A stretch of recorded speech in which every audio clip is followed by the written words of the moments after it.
capítulo de número 2, versículo de número 9. Ageu, capítulo 2, versículo de número 9. Ageu fica depois de Abacuque, Sofonias e antes de Zacarias e Malaquias. Maravilha, Jesus. Glória a Deus. Está escrito assim na palavra de Deus em Ageu, no capítulo 2, versículo de número 9. A glória desta última casa será maior do que a da primeira, diz o Senhor dos exércitos, e neste lugar darei a paz, diz o Senhor dos exércitos. Ainda em pé, meus irmãos, abram um outro texto, capítulo 1 do livro de Esdras. Marque, para você não perder Ageu, porque nós vamos voltar para lá. Encontrou Esdras? Pode se assentar. Glória a Deus.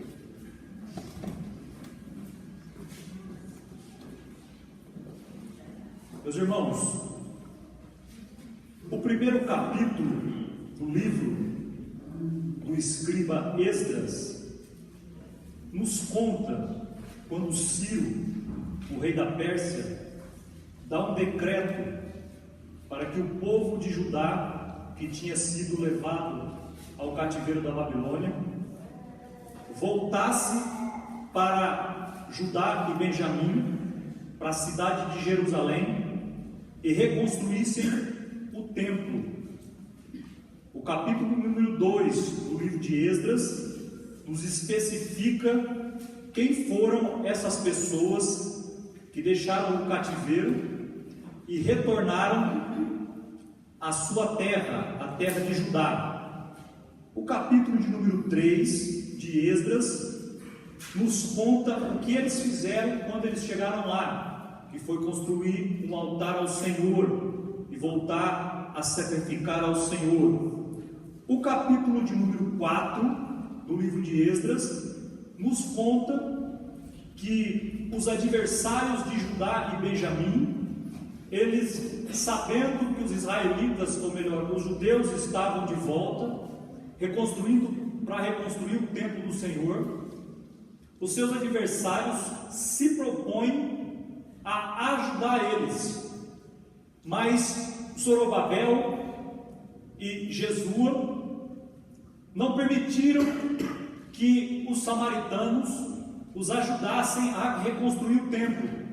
Aí o versículo 4 do capítulo de número 4 nos diz que todavia o povo da terra debilitava as mãos do povo de Judá e inquietava-os no edificar. E o versículo 5: e alugaram contra eles conselheiros para frustrarem o seu plano todos os dias de Ciro, rei da Pérsia, até o reinado de Dário, rei da Pérsia. Então eles tentaram ajudar para poder certamente atrapalhar essa reconstrução. Eles não caíram nesse laço, e então eles fizeram de tudo para amarrar essa reconstrução. Não satisfeito com isso, no tempo de Artaxerxes, eles escrevem uma carta dizendo para o rei que aquele povo era um povo rebelde, que aquela cidade era uma cidade que tinha trazido muitos problemas, e que se ela fosse reconstruída, eles trariam prejuízos para o reino da Síria. Então o rei manda um decreto pedindo, no versículo 21, agora pois dai ordem, versículo 21 de Esdras, do capítulo 4, agora pois dai ordem para que aqueles homens parem, a fim de que não se edifique aquela cidade, até que se dê uma ordem por mim. Quando os inimigos deles ficaram sabendo, a Bíblia nos diz que eles, à força, no braço, fizeram com que eles parassem. Aí nós chegamos no capítulo 5, e aí nós vemos o aparecimento do profeta Ageu. Agora vai lá para Ageu que nós vamos ver a mensagem contida no livro deste profeta.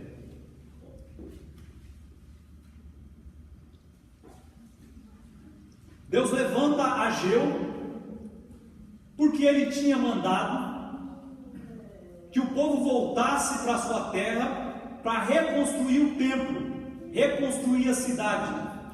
E eles até começaram da forma certa, reconstruindo o altar. Assim era ordenado para se construir, desmontar e montar o tabernáculo.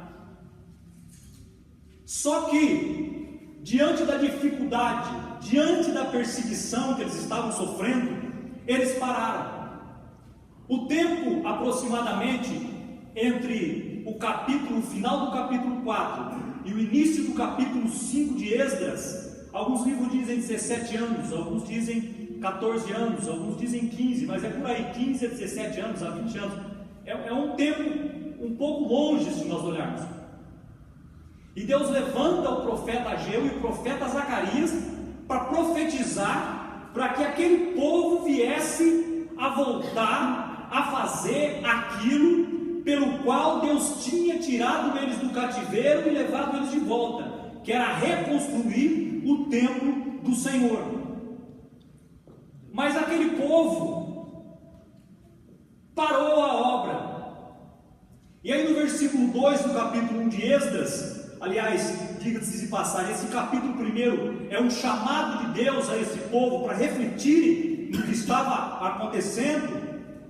O versículo 2 nos diz que eles diziam que ainda não era tempo de reconstruir a casa do Senhor.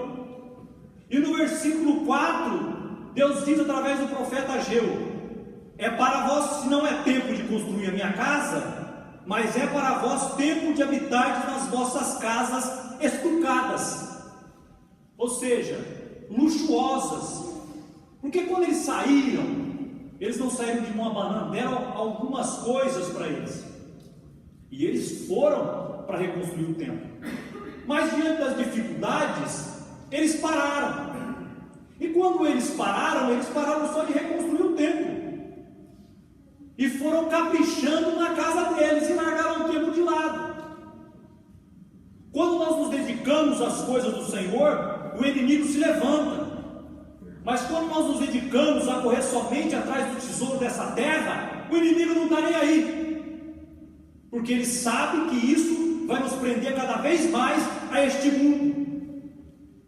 Então Deus levanta o seu profeta e diz para eles no versículo de número 5: ora pois, assim diz o Senhor dos Exércitos, aplicai o vosso coração nos vossos caminhos. Ou seja, veja bem o que está acontecendo. E no versículo 6 Deus diz para ele: vocês semeiam muito e recolhem pouco, vocês comem, mas não se fartam, vocês bebem, mas não sacia a sede, vocês se vestem e continuam tendo frio, e o que recebe salário num saquetel furado, ou seja, num saquinho pequeno e ainda furado. Ou seja, as tuas economias o devorador põe a mão. E Deus manda no versículo 7, mais uma vez eles refletirem o que estava acontecendo com eles. Israel tinha sido tirado do cativeiro para retornar à sua terra e reconstruir o templo. Mas diante das dificuldades eles pararam de construir o templo e passaram a se dedicar somente às suas coisas. E por isso eles estavam trabalhando e não rendia o trabalho. Por isso o dinheiro deles não dava para nada. E Deus estava dizendo para eles: presta atenção no que está acontecendo com vocês. E vocês dizem que é tempo de reconstruir as vossas casas luxuosas e se esquecem do meu templo. Aí no versículo 8 ele diz: sobe um monte e trazei madeira e edificai a casa, e dela me agradarei, e eu serei glorificado, diz o Senhor. Aleluia. No 9 ele diz: olhaste para muito, mas eis que alcançaste pouco, e este pouco, quando trouxeste para casa, eu lhe assoprei. O que o povo levava para a reconstrução? Eu imagino eles caprichando num batente. Aí aquela madeirinha que tomou uma pregada e rachou, põe isso de lado. É isso que eles levavam para o templo. Deus não aceita resto, Deus só tem negócio com primícia. E aí Deus assoprava, eles chegavam com o resto e Deus não quero. E Deus fala mais uma vez que era por isso que eles estavam padecendo aflições. Só que no versículo 12 nós vemos uma coisa que não é comum na palavra de Deus. É que Zorobabel, filho de Salatiel, o sacerdote Josué e todo o povo deu ouvido à voz do profeta. É raro nós vermos isso na palavra de Deus, mas esse povo ouviu a palavra do profeta. E olha o que o final do versículo 13 diz que Deus usou o profeta Ageu para dizer para eles: eu sou convosco, diz o Senhor. Glória a Deus. E no versículo 14 diz que Deus levantou o espírito, trouxe ânimo sobre Zorobabel, sobre o profeta, sobre o sacerdote Josué e sobre todo o povo, para que eles concluíssem a obra a qual eles foram chamados. Glória a Deus. O próprio Deus fez isso. Aí nós chegamos no capítulo de número 2. Um mês depois de Deus animar o espírito deles, nós vemos uma mensagem que diz assim: quem há entre vós que, tendo ficado, viu esta casa na sua primeira glória, e como la vedes agora, não é esta como nada em vossos olhos, comparada àquela? O final do capítulo 5 de Esdras nos fala que alguns homens que tinham sido levados cativo pela Babilônia, que viram o templo de Salomão com os seus olhos, eles foram para o cativeiro e já numa idade avançada voltaram para Jerusalém e viram os escombros. E agora esses homens começaram a trabalhar na reconstrução desse templo. E aí eles olhavam e pensavam: esse templo não vai ser igual ao outro. Esse templo não vai ser igual ao outro. O outro templo foi construído com madeira fina, foi construído por artesãos, foi construído com dinheiro do Estado, era abonado pelo rei, Jerusalém era murada, existia um exército guardando. Dizem que eles saíram com 500 quilos de ouro da Pérsia. E segundo a tradição dos judeus, só no Santo dos Santos do Templo de Salomão tinham mais de 600 quilos de ouro. Então eles olhavam para trás, aquela nostalgia, e falavam: esse templo não vai ser como aquele. E isso eu entendo por causa do versículo 4, estava minando a força deles e dos mais jovens. Porque o versículo 4 diz assim: Deus, através do profeta Ageu: ora pois, esforça-te, Zorobabel, diz o Senhor, esforça-te, Josué, filho de Josadaque, sumo sacerdote, esforçai-vos todo o povo da terra, trabalhai, porque eu sou convosco. Glória a Deus. E ele diz mais, ele diz que ele fez uma aliança com este povo, os judeus, quando os tirou do Egito, e diz para eles: não temais. E sabe por que ele diz que não temais? Porque no 6º versículo ele diz o seguinte: porque assim diz o Senhor dos exércitos, ou seja, dos exércitos, exércitos do céu e exércitos da terra. Ainda uma vez, daqui a pouco, farei tremer os céus e a terra, e o mar e a terra seca. Ou seja, eu sou o Senhor que tem o poder para abalar as estruturas da terra. O que vocês estão temendo? Para onde vocês estão olhando? Aí no versículo 8 ele diz o seguinte: minha é a prata, meu é o ouro, diz o Senhor dos exércitos. Glória a Deus, aleluia. Então por que é que vocês estão preocupados olhando para trás? Por que é que vocês estão com medo que Jerusalém não tem muro? Que Jerusalém não tem um exército para proteger? Quem protege vocês que fazem a minha obra não são homens, sou eu, o Todo-Poderoso. Não são muros que cercam a cidade, é a minha sombra. Sou eu quem guardo aqueles que fazem a minha obra, não são poderes do homem. Vocês estão pensando em prata, em ouro, para que esse templo seja igual ao outro? Olhem para mim, o Senhor, que sou o dono disso tudo, que tenho poder para abalar a terra, abalar reinos, trocar rei. Eu faço o que eu quero, e eu chamo vocês para trabalhar para mim, não é para homens. Santo Deus. Então nós chegamos no versículo de número 9, e ele diz: a glória desta última casa será maior do que a da primeira.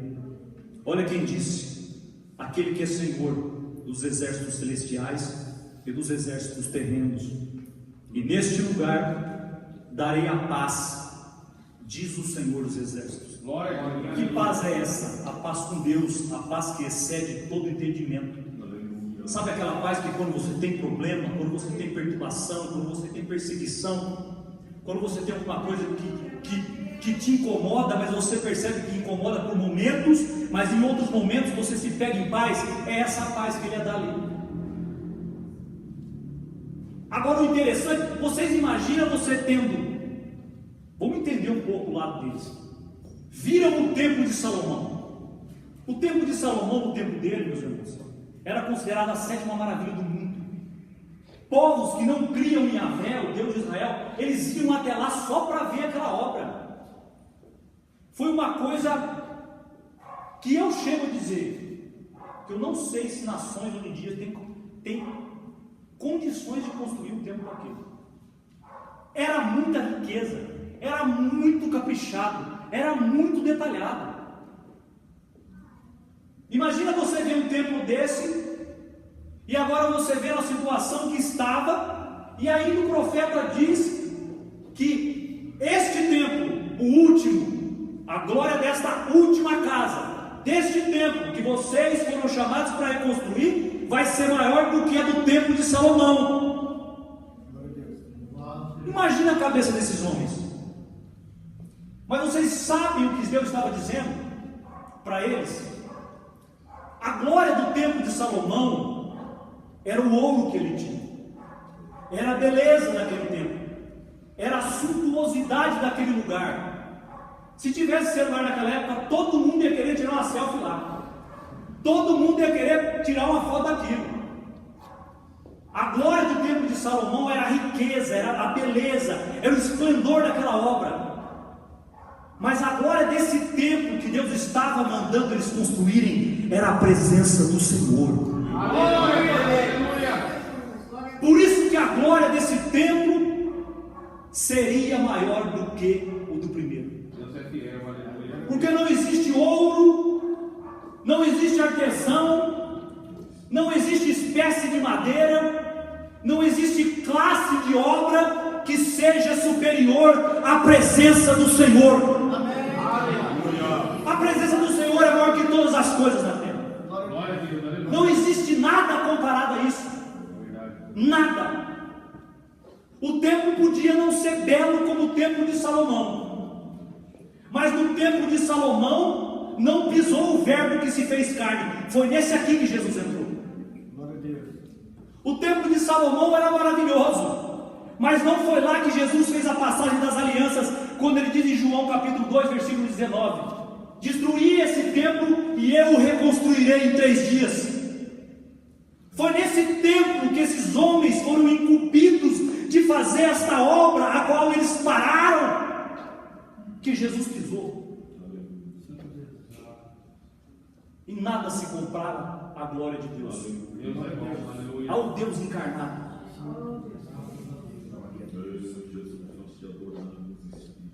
A presença de Deus, meus irmãos, ela transcende qualquer fama. Ela faz com que uma pessoa que está no apogeu do seu estrelato, estou me lembrando de um cantor de rock que chamava Rodolfo, que chama Rodolfo, eu escutava ele quando eu não era crente, só fazia música BCE, e no ápice do seu estrelado, ele conheceu a Jesus e abandonou a fama. Sabe o que é isso? É a presença de Deus. Glória a Deus. Dinheiro não compra a paz que o Senhor nos dá. Não tem nada melhor que você andar em paz com o Senhor, e o que te traz essa paz é a presença de Deus sobre a tua vida.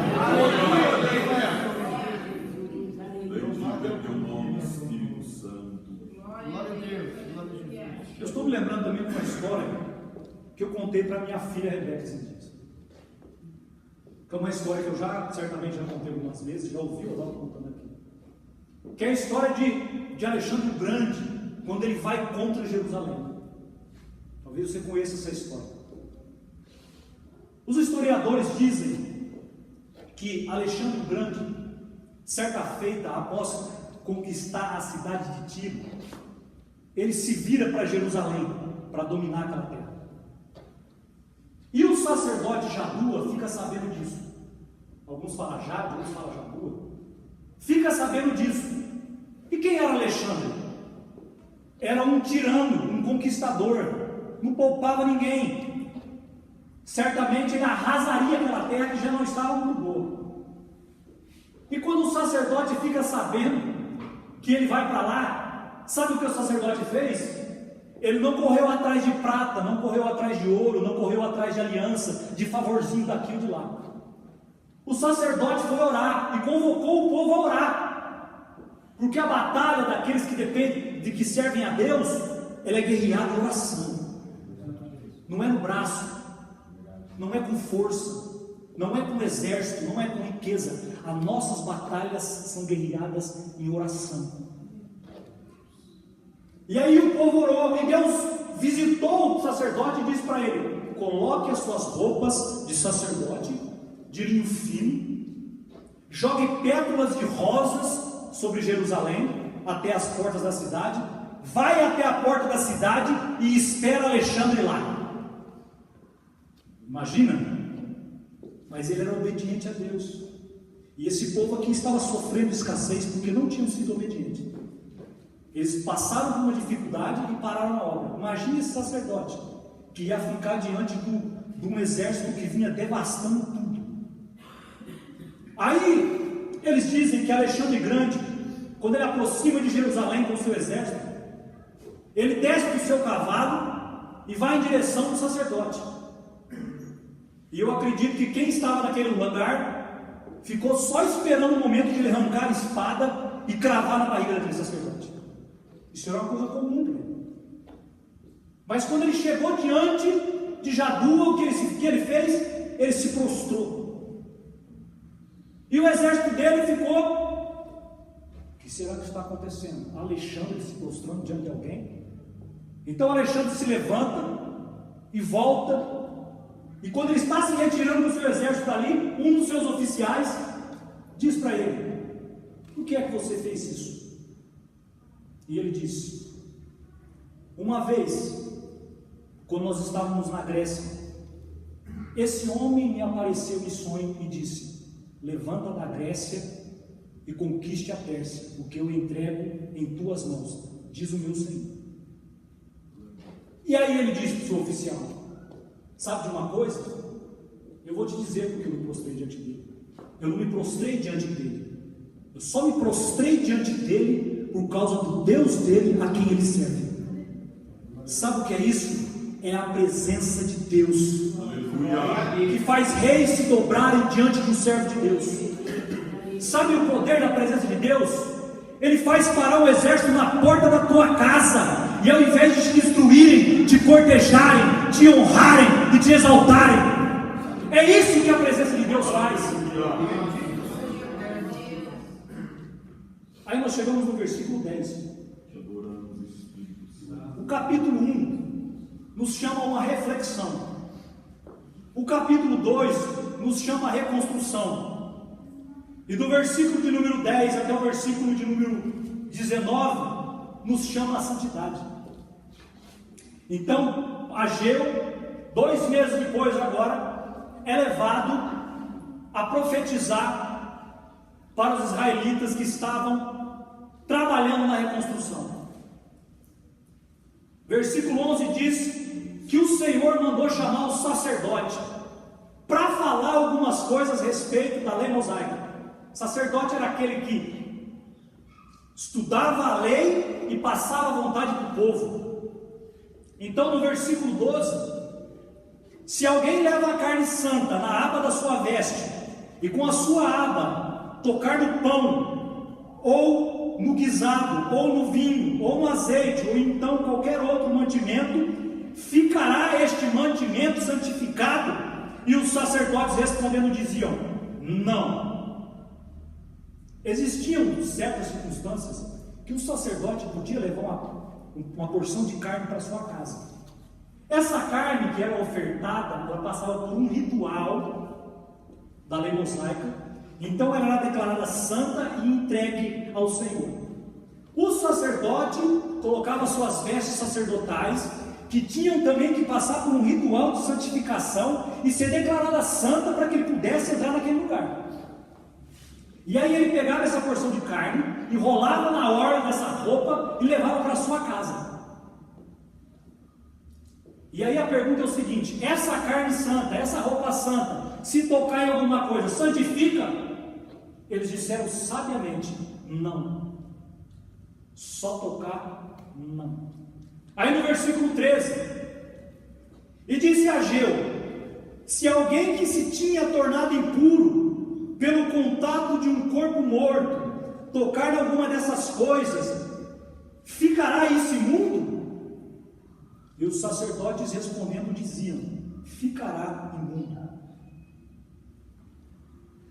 Na lei mosaica, se você toca no cadáver, você fica impuro. E você estando impuro, tocando em alguma coisa, essa coisa também fica impura. Vocês viram que o que é santo, se simplesmente tocar em outra coisa, não santifica essa outra coisa? Mas o que é impuro, se tocar na outra coisa, deixa impuro? O que é mais fácil? Ser santo ou ser pecador? O que ele estava dizendo, nós entendemos pelo versículo de número 14: assim é este povo, e assim é esta nação diante do meu rosto, disse o Senhor, e assim é toda a obra das suas mãos, e tudo aquilo que oferecem, imundo é.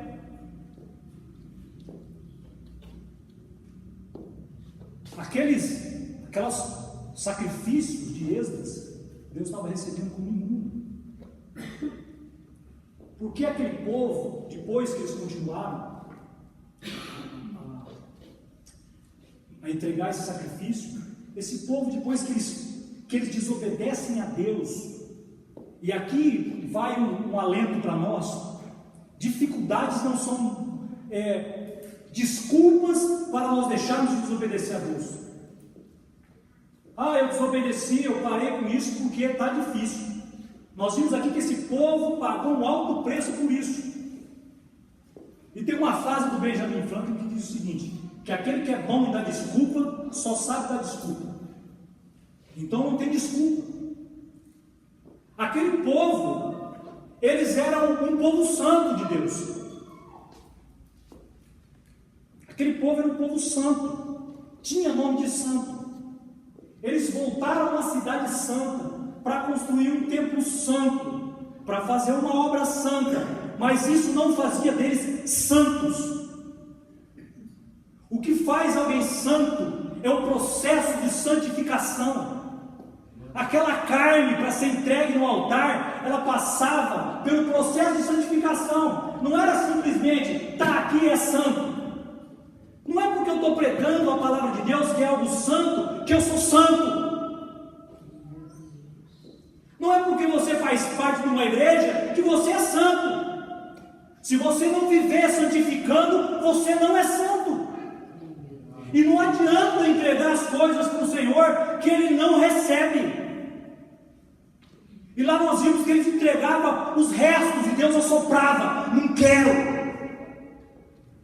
Ou seja, sabe aquele dia que você fala o seguinte: Deus, eu só vou orar 5 minutos porque hoje eu não tive tempo. Você está entregando o resto do teu tempo para Ele. Ele quer as primícias, Ele quer obediência, Ele não quer desculpa. Ele quer obediência à voz dele. Só retificar o negócio que eu falei, que lá o sacrifício de Esdras, o primeiro, ele recebeu. Depois que eles pararam, me confundi. Depois que eles pararam a obra, os sacrifícios que eles faziam depois disso, Deus não recebeu. Porque era a negligência com a obra do Senhor que fazia com que o juízo do Senhor estivesse sobre eles, e Deus não recebia, os tratava como imundo. Mas Deus é um Deus de misericórdia, meus irmãos. O tempo todo Deus está apertando eles e querendo trazer eles para Deus. Deus está o tempo todo querendo abençoar esse povo, mas esse povo não quer ser abençoado. Aí o versículo 15 do capítulo 2, ele chama mais uma vez uma reflexão. Agora, quando ele fala, aplicai os vossos corações, ele está dizendo, pensa no que vocês estão fazendo. E aí ele diz, depois daquele tempo veio alguém a um monte de 20 medidas e havia somente 10. Vindo ao largar para tirar 50, havia somente 20. Feri-vos com queimadura e com ferrugem e com saraiva e em todas as obras das vossas mãos. E não houve entre vós quem voltasse para mim. O povo estava debaixo do juízo de Deus, achava que era santo e não conseguia enxergar isso. Se você é preso a alguma coisa que você sabe que é errado, e Deus cobra de ti, e você não abandona, você não é santo porque faz parte de uma igreja. Você pode congregar numa igreja, é como diz o ditado, nascer na igreja, viver na igreja, morrer na igreja e ainda assim ir para o inferno. E Deus cobrou desse povo, mas olha a misericórdia de Deus, no versículo 18. Ponde, pois, eu vos rogo, desde esse dia em diante,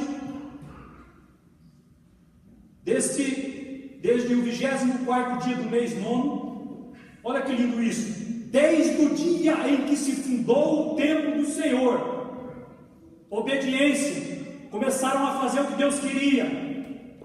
Põe de vossos corações, pensa nisso, até hoje, não tem semente no celeiro, nem na videira, nem na figueira, nem na romeira, nem na oliveira, tem dado seus frutos, mas deste dia, que dia é esse? O dia em que fundou o templo do Senhor, o dia que vocês fizeram aquilo que eu mandei vocês fazerem, o dia que vocês deixaram de ser desobedientes e passaram a fazer minha vontade, eu vos abençoarei.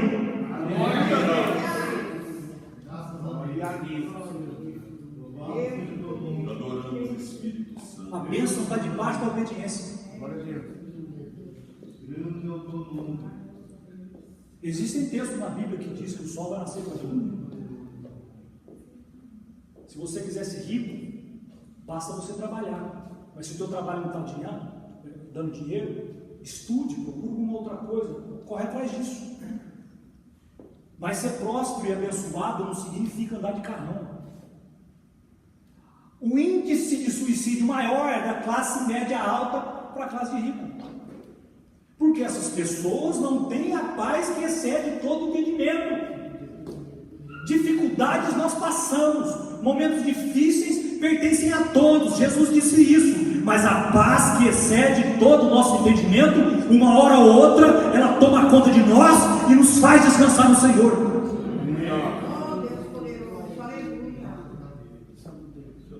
E Deus começou a abençoar esse povo.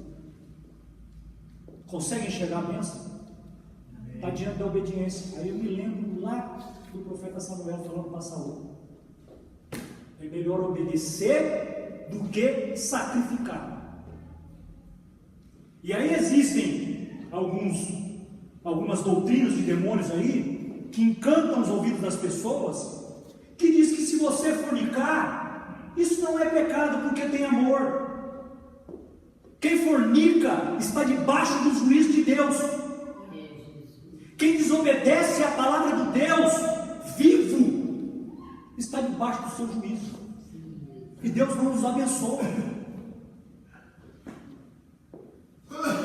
E aí termina o livro do profeta Ageu, do versículo de número 20 até o de 23. Ele chama em especial Zorobabel e usa ele para trazer uma profecia a respeito do Messias, do Senhor Jesus. E ele diz: fala a Zorobabel, príncipe de Judá, dizendo: farei tremer os céus e a terra, e derribarei o trono dos reinos, e destruirei a força dos reinos das nações, e destruirei o carro e os que nele se assentam, e os cavalos e os que andam montados neles cairão, cada um pela espada do seu irmão. Naquele dia, diz o Senhor dos exércitos, te tomarei, ó Zorobabel, filho de Sealtiel, servo meu, diz o Senhor, e te farei como um anel de selar, porque te escolhi, diz o Senhor dos exércitos. Aí eu fui ver que profecia que era essa. E eles apontam não para o arrebatamento da igreja, mas para a segunda vinda de Jesus, quando Jesus não virá mais como filho de José, o Messias sofredor, mas sim quando ele vir montado no seu cavalo e a igreja junto com ele, para julgar a terra, para subjugar aqueles que são contra ele. Ele já não vai dar mais a face, ele veio para julgar e vai estremecer os reinos. Sabe como o profeta diz? Que Jesus está voltando.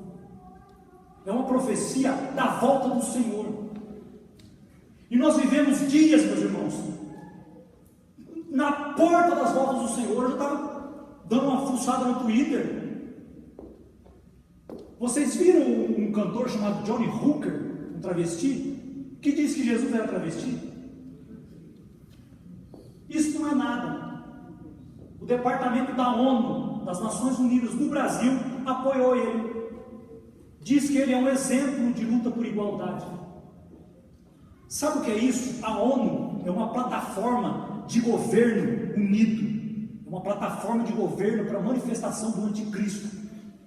E nós vimos um homem cheio de demônios afrontando ao Senhor, ou seja, sendo ele um anticristo também. E nós vemos a plataforma do anticristo apoiando ele. Isso são sinais de que Jesus está à porta. E como é que nós estamos com o Senhor? Achando que é alguma coisa santa, que minha esposa ora por mim, então eu sou santo. A Lívia, minha esposa, ora por mim. Acordo de madrugada, ela está lá, debruçada com as mãos, olhando, orando para mim. Ah, minha esposa ora por mim, então eu vou ver pornografia. Eu vou comprar e vou não pagar. Eu vou fazer fermento contra a vida dos outros. Eu vou usar a rede social só para falar mal dos outros e fazer um inferninho na igreja. De jeito nenhum. Eu preciso de santificar minha vida. Mas sabe qual que é o engodo do diabo desses tempos? É nos fazer correr atrás de dinheiro, de construirmos as nossas casas, que já estão abastadas, que já tem tudo aquilo que um dia nós sonhamos. É isso que o inimigo quer, que ao invés de nós obedecermos ao Senhor, nós venhamos ficar só correndo atrás da prata, do ouro, e deixando aquilo que verdadeiramente importa, aquilo que traz a presença do Senhor sobre a nossa vida, aquilo que faz Deus nos abençoar. Mas uma coisa eu aprendo com isso, que se eu corro atrás da bênção, a bênção corre de mim. Se eu corro atrás da bênção, a bênção corre de mim. Se eu trabalho para mim, então eu trabalho para mim. Se eu trabalho para mim, eu trabalho para mim. Mas se eu trabalho para Deus, Deus trabalha para mim.